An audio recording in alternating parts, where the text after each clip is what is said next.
আসসালামু আলাইকুম বন্ধুরা, সাগিনা কুকিংয়ে আপনাদের স্বাগত। আজকে আমি আপনাদের সামনে একটি নতুন রেসিপি নিয়ে চলে এসেছি। আশা করছি আপনাদের ভিডিওটা খুব ভালো লাগবে। এই দেখতে পাচ্ছেন বিউলির ডালের বড়ি। বিউলির ডালের বড়ি দিয়ে আমি আজকে রুই মাছের হালকা পাতলা ঝোল বানিয়ে নেব। প্রথমে আমি বিউলির ডালগুলো ভালো করে ভেজে নেব। কড়াই বসিয়ে দিয়েছি, তেল দিয়ে দেব। আমি সাদা তেলে বড়িগুলো ভেজে নেব, তার জন্য তেল দিয়ে দিয়েছি। তেল গরম হয়ে গেছে, এবার বড়িগুলো দিয়ে দেব। ভালো করে এবার ভেজে নেব। দেখুন বড়িগুলো ভাজা ভাজা হয়ে এসেছে।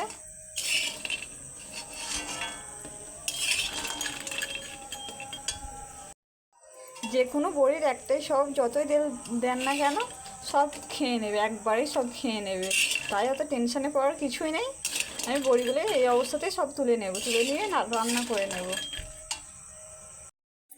কড়াই আবার সর্ষের তেল দিয়ে দেবো রান্নার জন্য।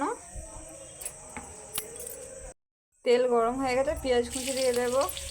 পেঁয়াজটাকে একটু ভালো করে ভেজে নেব। আদা রসুনের পেস্ট দিয়ে দেবো। আবার একটু লাল লাল করে ভেজে নেব, যাতে মশলার গন্ধটা না ছাড়ে।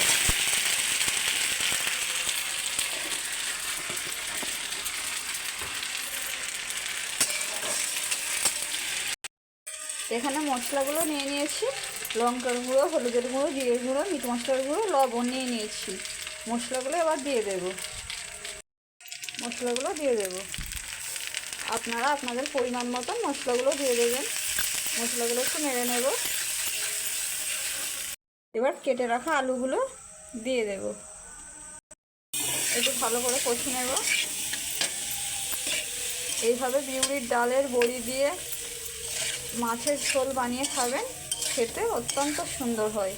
আর আমার ভিডিওটা যদি ভালো লাগে অবশ্যই লাইক সাবস্ক্রাইব করে আমার পাশে থাকবেন। এবার অল্প পরিমাণে জল দিয়ে দেব। জল দিয়ে দিয়েছি।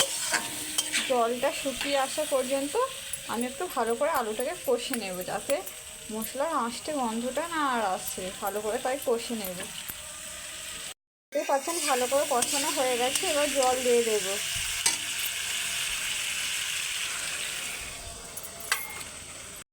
মাছগুলো আমি আগে দিয়ে ভেজে রেখেছিলাম, মাছগুলো এবার দিয়ে দেব। এবার ভেজে রাখা বড়িগুলো দিয়ে দেব। বড়িগুলো দিয়ে দিচ্ছি, একটু নেড়ে নেব। কিছুক্ষণের জন্য ঢেকে রেখে দেব। দেখুন বড়িগুলো কত সুন্দর ফুলতে শুরু করেছে। আমি এই ঝোলটায় রেখে দেব। বড়ির তরকারি একটু এমন সাদাই হয়, দেখতেই পাচ্ছেন, তাহলে দেখতে কতটা সুন্দর লাগছে। ভিডিওটা আপনাদের কেমন লাগলো অবশ্যই কমেন্ট করে জানাবেন।